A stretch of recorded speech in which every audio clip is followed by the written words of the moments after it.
Hello everybody, welcome back to the flight deck. In today's video we're going to be talking about programming the FMC on the ATR-72. So let's grab our seat and get right to it. Alright, so we're in here. Once again we're at Wellington. We're just going to lean over and we'll close the doors here. There we go. And we'll come back over. So now that the aircraft is kind of ready and powered up, we're going to turn on the nav lights just so that everybody out there knows that the aircraft is powered up. And we can pop down here to the FMC. Now these are independent, but we only have to program in the one side. And we're going to do that here. So we're going to use FMS 1, which is the active. We're going to... Actually, before we start, what we're going to do is we're going to turn the lights up here, just to get that brightness, and that gives us our relief on the panels. Makes it a little bit easier to see things. So FMS number 1, we want to select that. We're going to check our performance data, check our numbers, make sure everything is good, confirm our data is okay, and we're going to go into our initialization.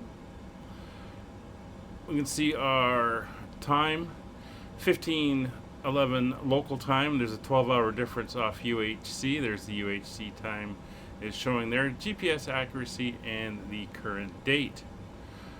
So what we're going to do is work our way down the left side, then work our way down the right side in the buttons here. So first things first is our position initialization. We're going to come down here. We're going to select the GPS, and we'll get that in as our initial position for the aircraft. Next, down to nav data, we can check it. We're running off the Microsoft Flight Sim data set. It's all there. Haven't figured out a way to switch that yet or change that. And we can come now to the most important part, our flight plan. So we're not going to put in a secondary. We're going to go with the main route. And here we are. So our flight ID for today's flight, we are in the Topa Sky livery. So we're going to use our regular Skyways call sign, and we'll put in our regular number. There's our flight number in there now. So we're going to put in our flight plan. I'm just pulling it up here. So we are at Wellington, and that is NZWN. You see it's got a slash there, so we're going to put in the slash. And we are flying to Auckland, which is NZ Alpha Alpha.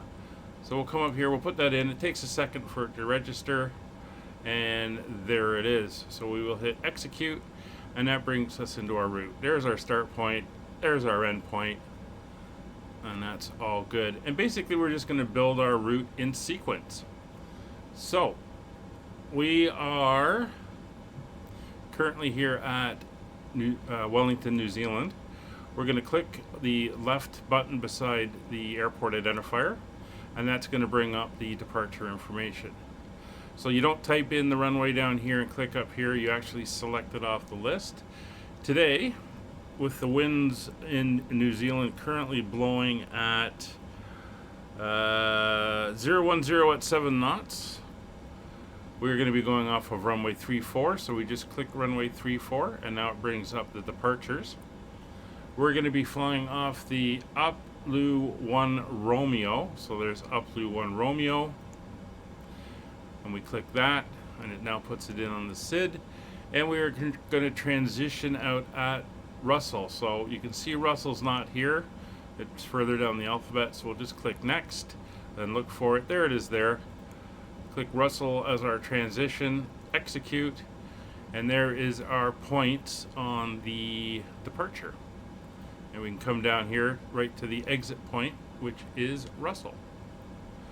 So now what we're going to do is enter in the route, and that is going to include our airways. So on this line here, which shows Russell, the estimated time en route to get there, and our estimated fuel on board once we're there, if we click on the right button, that will give us some information. We can put in like altitude constraints and speed constraints.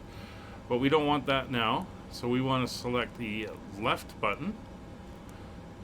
And this is going to give us the option for our next waypoint, a new destination, an airway, if we want to overfly the waypoint before we make any turns, or if it can just do the projected turn beforehand, and holding information. But what we're doing is we're going to be taking an airway. We're actually going from Russell, we're going to be taking the Yankee 127 airway. So we're going to click on airway.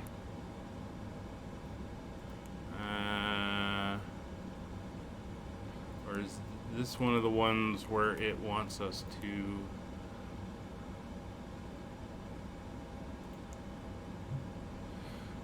Alright, let's put it in.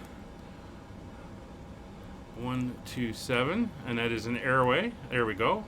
Yankee 127 airway. That's the one we want. From Russell on the Yankee 127, and our next point on it is going to be Opabi. So we're going to select the list, and this is going to give us a list of waypoints on it as we fly out. And here you can see Opabi in New Zealand. That is the one we want, so we'll select that. And there we go. It is now in. Now, you may be able to stack them down. I have the habit of executing each one and then returning. So if we come down here, we can see there's Enberg, the next one, and then Opabi, which is the one we want. So we're going to click on Opabi, click on airway. Now it's giving us the selection of airways that you can take off Opabi. And we want the Quebec 277, and we are going to take that to Davie. So we'll click on there. We're going to look for Davie. There's Davie there. We'll select it and execute. And that is good because that is the last waypoint for our route. So we're going to come back, and then we'll come down to where we see our arrival airport here at Auckland. So we're going to select that, and now we get into our arrivals. We're going to be going on in the Dave 7C. So we're going to go through and look for that. But first of all, we got to tell it what approach we're doing. So we are going to be doing the ILS on runway 23 left. So we're going to look for that, ILS 23 left. And now it wants to know where our transition is. There's Dave, and it is the 7 Charlie. And we're going to select none because we're not going to do that arc. We're going to arc ourselves around for the intercept. It already says none, and that is good. I find that's a little buggy at the moment. So there's Davie, then we come down all the way down to the runway. So that looks good. So we're going to go back to our menu, initialization. So we've done the flight plan. Now we're going to do our weights. So this, you're going to need something like SimBrief to give you your weight. So our zero fuel weight for this flight, our estimated zero fuel weight, is going to be 17,722 kilograms.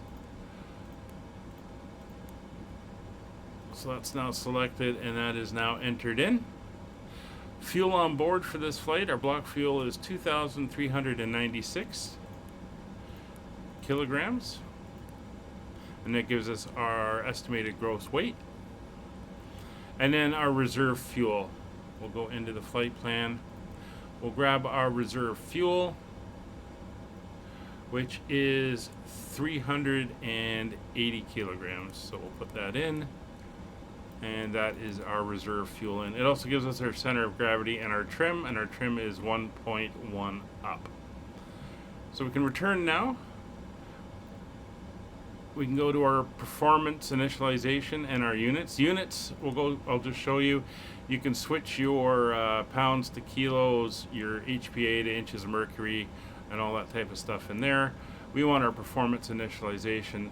So we're going to enter our cruise altitude, and our cruise altitude for today's flight is 19,000 feet, and it wants it as feet. So there's 19,000 feet. We're going to be in max cruise. There's our flight path. It's going to be a 3-degree flight path. Our alternate for today is back here at Wellington, so we're going to put that in. So NZWN.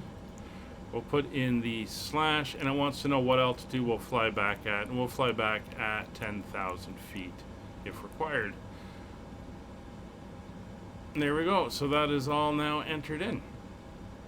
And we can come over here to the other buttons. This brings up our flight plan. We can see that there. There's our direct to information if we're going to head direct to a waypoint. Our performance page, we have our takeoff, which gives us our transition altitude, which we are going to change. As the transition altitude here in New Zealand is, I believe, 13,000 feet. Yes, it is. 13000. 13,000 feet. There's our V speeds, and we are good there. So we can go to our cruise. This is showing us cruise stuff. It'll give us our next waypoints and everything as we're going. Engine out, our maximum is 17.2 if we ever had to go there. And then we can go to our approach. Certain wind information we can put in. Transition altitude, it's still going to be 13,000 feet. We can get that in now. We'll get the barrel as we get closer. And there's our VFs. Flaps full landing, we can change that as well. There's also a progress page. There's 3 different progress pages that you can look at for various bits of information. It's all in there. And of course there's your data, your database, different timers and other stuff. VNav, you can come in here and it'll show you what your VNav is set up and doing while you're here. Temperature compensation and stuff like that. So we're going to come over onto Roger's side. We'll set him up on the flight plan. We're going to go to our takeoff performance page, and there you go. That is the FMC setup. At this time, we would also get a hold of ATC, get our clearance, make any changes that we had to make, and we would be good to go from there. So once again, thank you very much for watching. We're going to carry on the next one for the engine start and taxi, and how I handle that, because I do a few things a little bit different, and we'll get the airplane up and climbing up the cruise. So we'll see you on the next one. Thank you very much for watching. Don't forget to like and subscribe. Take care. Bye for now.